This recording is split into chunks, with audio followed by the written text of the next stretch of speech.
Man, the rain was really coming down last night, I said. Rain? You live far away or something? My coworker replied, It hasn't rained here in weeks. I guess I should start from the beginning. I had just graduated from college when I landed my first job as a junior programmer at Amazon. 3 months ago, I moved to Seattle, a city I'd never been to before. Luckily, I had a distant uncle living here. He was kind enough to let me stay with him for a bit when I first arrived, but after a few days, I could tell, even though no one said it outright, that my presence was starting to wear on them. And honestly, it was awkward for me too. Plus, their house was almost an hour by public transit from my office. So, I decided to find my own place. With nearly $50,000 in student loans and my credit cards almost maxed out, I wasn't exactly in a great position. Seattle is one of the most expensive rental markets in the country, so I set my filter to under $1,500. I expected the search to be a nightmare. But surprisingly, I found something almost too good to be true after just a few minutes on Zillow. Historic district, single-family house, semi-basement unit, private entrance. $1,000 per month, utilities and Wi-Fi included. For quiet tenant. That was several $100s cheaper than anything similar nearby, and only a 15-minute drive from my office. I didn't hesitate. I called the number and set up a viewing. When I got off at the nearby bus stop, the neighborhood immediately caught my eye. Clean, well-kept, with freshly cut grass and that distinct Pacific Northwest calmness in the air. It seemed impossible that a place here would rent for so little. Then, as if welcoming me, a black cat crossed the road in front of me. It noticed me but didn't run away. Instead, it walked straight over and brushed against my leg. I couldn't help but smile. Somehow, it made the whole area feel even friendlier. Even stranger, the cat kept walking in the same direction I was headed, leading me right to the house number from the listing. Then it turned, slipped behind the building, and disappeared into the woods. I rang the doorbell. An older man with neatly combed silver hair and pressed khaki pants answered. He wore a tidy polo shirt and had the kind of soft, practiced smile that instantly puts you at ease.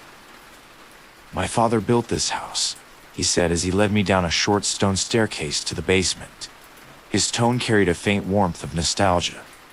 I grew up here myself. My kids have all moved to the East Coast now, so it's just me upstairs. The basement was surprisingly spacious, maybe 300 square feet, cleverly divided into a small living area, kitchenette, and private bathroom. The windows were narrow and high, just above ground level, but he'd installed several warm-toned lamps that made the space feel cozy rather than claustrophobic. I redid all the waterproofing, he said proudly, running a hand along the wall. Got a new dehumidifier system too. I promise, it's dry and comfortable down here. He was right.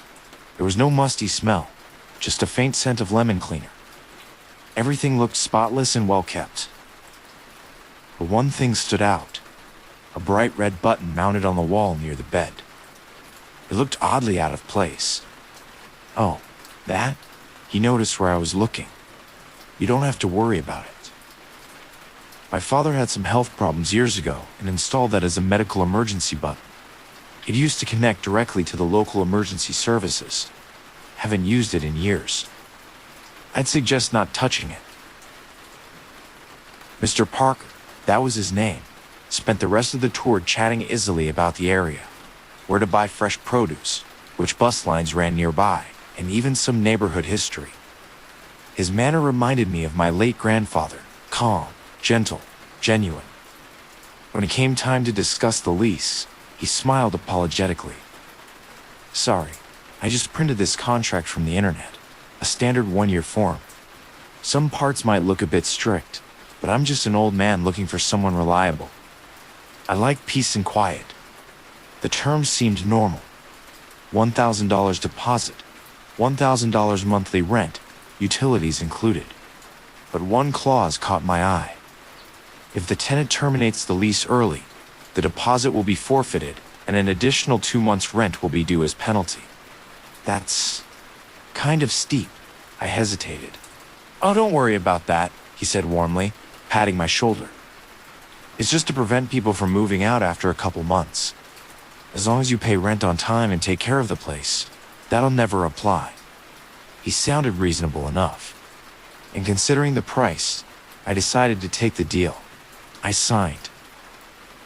For the first 2 weeks, everything was perfect. The basement was comfortable, quiet, and surprisingly homey. Mr. Parker would occasionally bring down cookies or ask if anything needed fixing. I felt lucky. Cheap rent, nice neighborhood, and a friendly landlord. Even the black cat became a familiar sight. I started calling him Shadow. Every day he'd appear somewhere in the yard, sitting on the steps or stretched out under the bushes. He never let me pet him, but he didn't run away either. Sometimes he'd just sit there silently while I worked or read by the window, then vanish as quietly as he came. I've always been more of a dog person, but in this lonely new city, having even a half-wild cat around felt comforting. It started small, things you could easily ignore.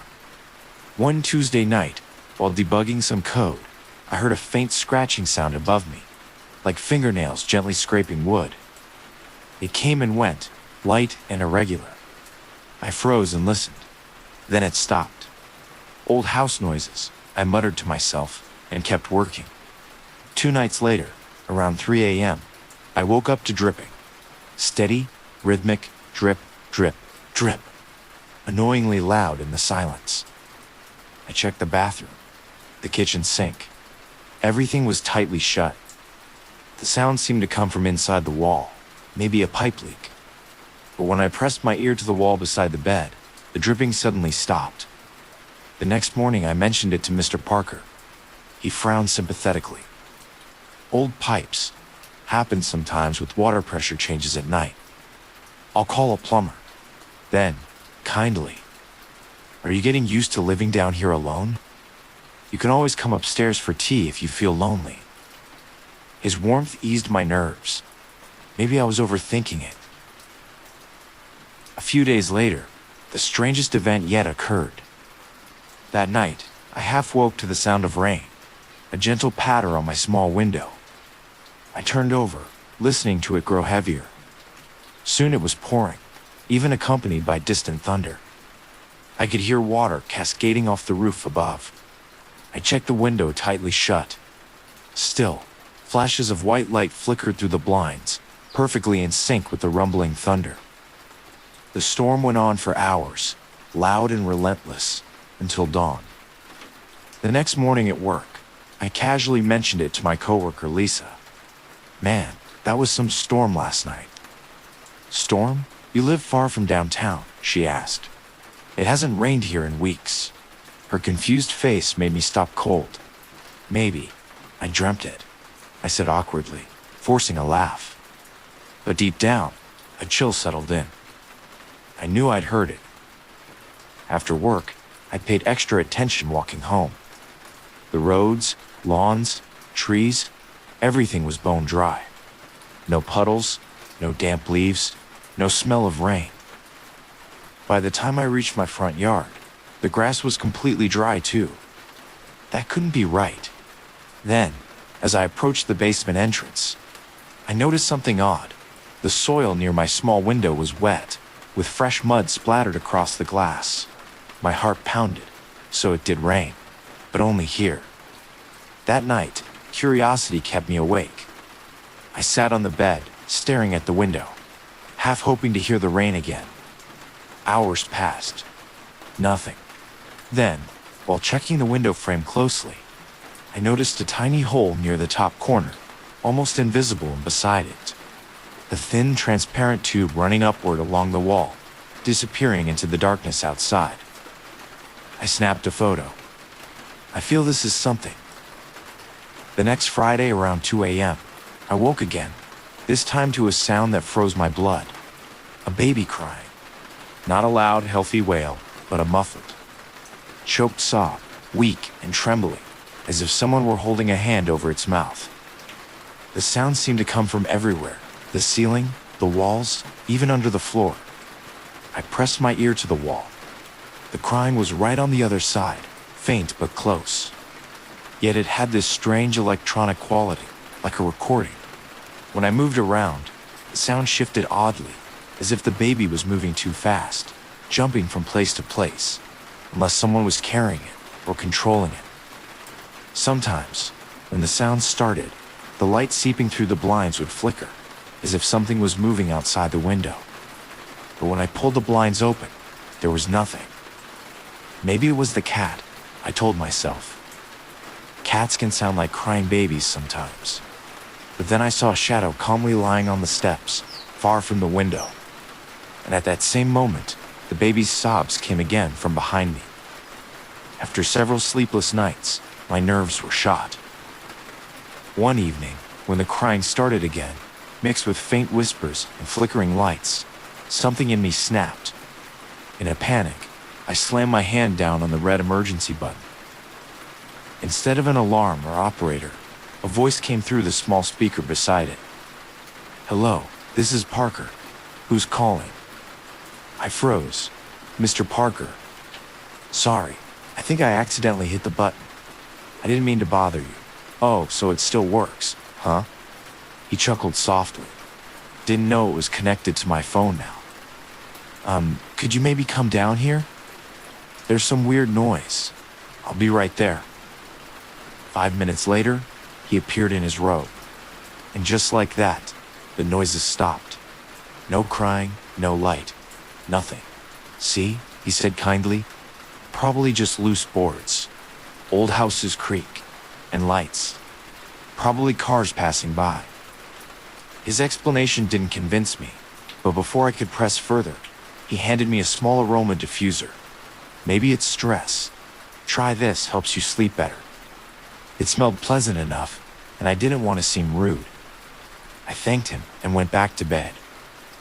That night, I slept soundly. Too soundly. In the following days, I grew oddly reliant on that aroma diffuser. I couldn't sleep without it. But soon I began waking up groggy, light-headed, sometimes even hallucinating. Door handles seemed to turn by themselves. Items moved from where I left them. And the cat, Shadow, changed. He started acting differently, always watching me from afar, eyes unblinking. One evening, I noticed something disturbing, a white mark on his hind leg, shaped like a crooked cross. When I approached, he bolted. Days later, the mark was gone. Then it came back again. I began doubting my sanity. My sleep was wrecked, my concentration gone. I was terrified every night. A month later, I couldn't take it anymore. I decided to move out, even if it meant losing a month's rent. But when I reread the lease, my heart sank. If the tenant terminates the lease early, the deposit will be forfeited and an additional 2 months' rent will be due. That meant losing $3,000 total. I barely had $2,000 in my account. I was trapped by my own Navit and a cleverly written contract.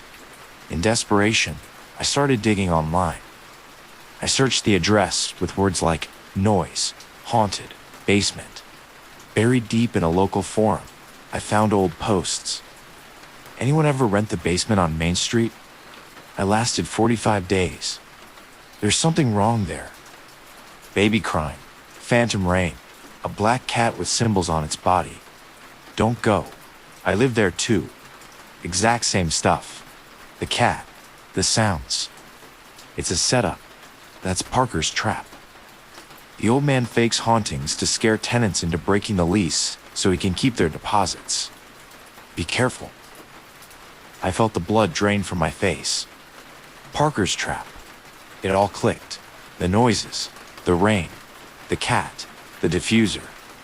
He wasn't a kind old man. He was a con artist. Anger replaced fear. I started collecting evidence. I logged every event, time, sound, duration. I recorded the crying, the rain.